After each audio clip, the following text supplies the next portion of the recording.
এই মুহূর্তে আমি দাঁড়িয়ে আছি খণ্ডগিরি গুহায়।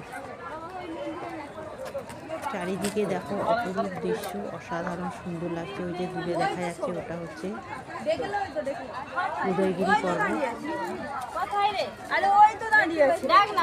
চারিদিকে দেখো পর্যটকদের প্রচুর ভিড়, অসাধারণ লাগছে গুহাগুলো দেখতে।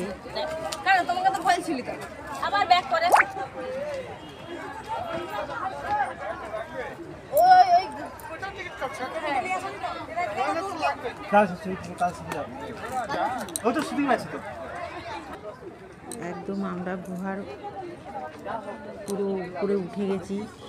দেখো তোমরা দেখতেই পাচ্ছ, এখান থেকে ভুবনেশ্বর শহর কিন্তু স্পষ্ট দেখা যায়। ওই যে দূরে দেখা যাচ্ছে ওটা হচ্ছে উদয়গিরি পর্বত। অসাধারণ লাগছে কিন্তু। ভিডিওটা কেমন লাগলো অবশ্যই জানাবেন।